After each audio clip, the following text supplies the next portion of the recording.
Okay, hello, my friends. It is Saturday, October 12th, and here is your Ukraine war news for today.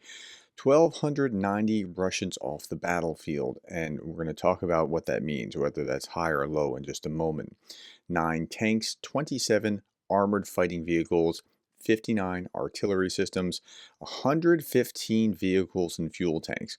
So, just from those statistics, if you've been around for a while, you can kind of feel what the tempo is like on the battlefield.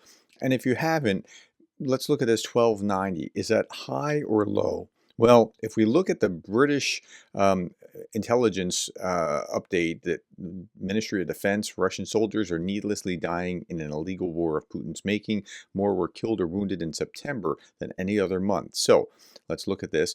This is this white here is 2022, then 2023, and 2024, including here September.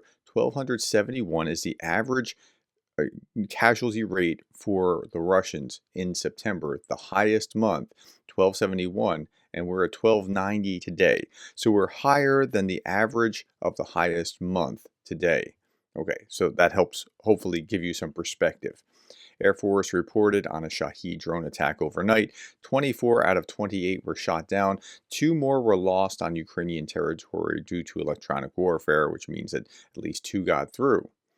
Okay, Andrew Perpetua yesterday was saying, I have to sleep. I'll get yesterday and today's losses out.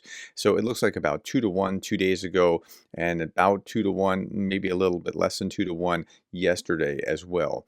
But these are tabulating the losses of vehicles. I only do a high overview. I don't get really deep into the sticks with that. Go see Johnny Pierce on ATP Geopolitics if you want a breakdown of what this looks like.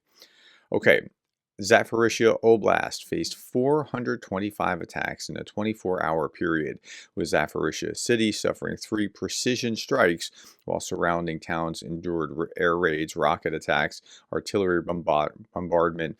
An 11-year-old girl was among the 3 injured yesterday. And so they feel like they can keep striking them with impunity.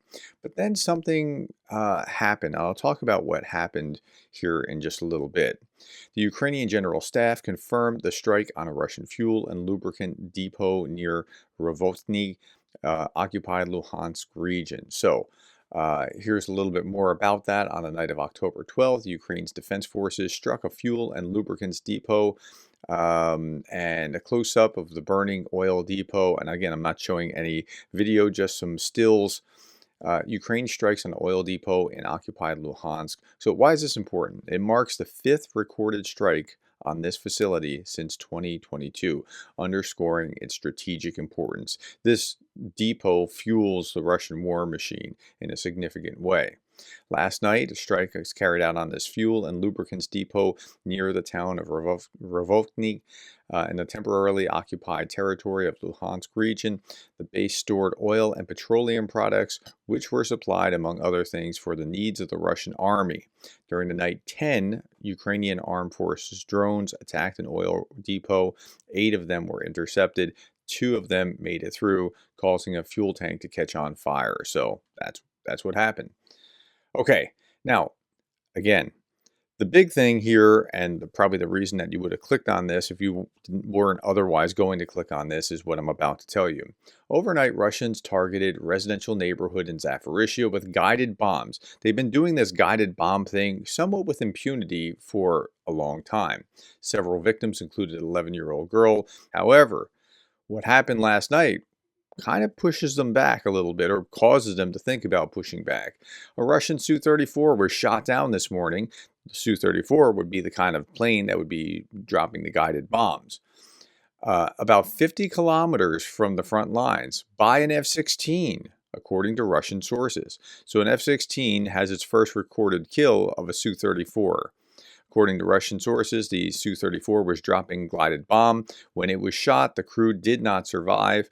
The same source claims that the Ukrainian F-16 intercepted the Russian plane. If confirmed, it will be the first Russian kill for an F-16 in this war. Okay, here is a translation of what was actually said on the Russian Telegram channel. Urgently, our Su-34 was shot down. The crew was killed. The plane was shot down during a dropping of an FAB from UMPK, approximately 50 kilometers from the front. Our Su-34 apparently shot down by an F-16 over enemy-controlled, but enemy-controlled for them is Ukrainian-controlled territory. There will be more such losses soon. That's right. NATO has sent F-16s out to hunt. Now there will be fewer FABs flying at the Ukrainians. Consequently, our infantry is going to have a harder time, that sort of thing. Okay, so that's how they're seeing it. Okay, now let's look at the front lines. Russia intensifying counterattacks in Kursk Oblast, likely aiming to expel Ukrainian forces before the onset of poor weather that it can lead to entrenched positional warfare. Okay, so if they could have done it by Putin's birthday, certainly they would have done it by Putin's birthday. I'm sure that was in the cards or what they wanted to do. They haven't been able to. Will they be able to push them out of Russia proper before cold weather sets in? Probably not, in my estimation, but that's the goal. So here, ISW, Russian forces recently advanced near Pokrovsk. Ukrainian officials acknowledge that Russian forces have seized about half of Toretsk, but the ISW is unable to confirm the changes to the front line. And another ISW, the Russian Military Command, likely hopes that by rapidly eliminating Ukrainian incursions in Kursk, which we talked about just before this, it can redeploy forces from Kursk Oblast to Donetsk Oblast and stave off the culmination before it can achieve its operational objectives by seizing Pokrovsk and eliminating the wider Ukrainian salient in western Donetsk Oblast. Okay, so if they can push all the Ukrainians out of Kursk, they can then redeploy those. Much of that Russian army can be redeployed to Donetsk. Okay. The Russian command may be concerned that poor weather conditions in fall 2024 and early winter 2024 to 2025 will encourage positional fighting in Kursk Oblast and afford Ukrainians more time to entrench themselves in their main salient and fortify the existing positions. Exactly right. So, why they are only kind of getting it now, I don't understand. I've been saying that it's a matter, they're racing the clock. I've been saying that for the last month. Okay, other news. India has become Russia's second largest exporter after China, reports Bloomberg. In July, exports of banned goods from India to Russia surged to 95 million, with nearly 20% of sensitive technologies for Russia's military-industrial complex coming from India. So India is not about helping the West. It's not even about helping Russia necessarily. It's about helping India. And if they help Russia in the process, they don't seem to mind. This is what a Russian missile without foreign components actually looks like. Remember, 31 foreign components go into a Russian missile. So, okay. Canada is providing nearly $300 million in additional concessions and loans. These funds will be used to cover priority expenditures in Ukraine's state budget. When they have shortfalls, they'll be able to work through that. Unilever exits a Russian market after 2.5 years of Russia's all-out war in Ukraine. Many companies, international companies, got out of the Russian market within the first few months and, took some losses. And so no real yay for Unilever. Like, you're 2.5 years late on this. The company announced the completion of very complex Russian subsidiary sale, but this is happening way too late. If you're wondering what Unilever sells, it's things like Slim Fast and Breyer's ice cream and Lipton tea and Ragu spaghetti sauce and Dove bars and Axe body spray and all kinds, Skippy peanut butter, Hellmann's mayonnaise, things that you're probably familiar with. At least Americans are familiar with those. It's a British company and it's a huge international.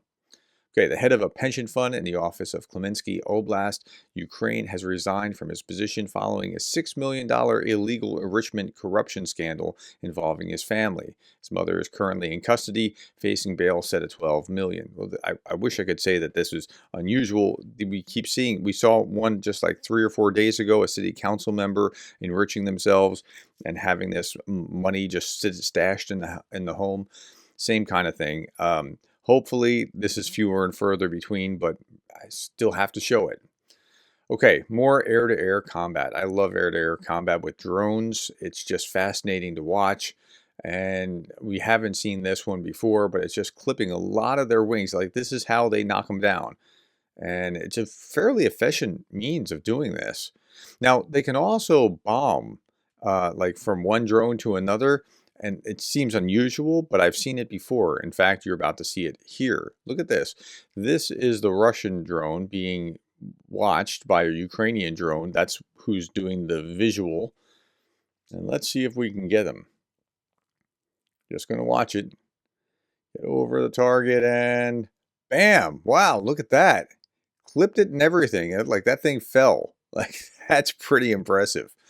Okay, I'm going to show you two amazing things. This is the Northern Lights. Ukrainian soldiers from Azov Battalion below the crimson northern lights of the night sky in eastern Ukraine. And even more amazing, and you wouldn't believe me if I didn't show you with your, so you could see it with your own eyes, a UFO caught on tape. Not making this up. UFO caught on tape.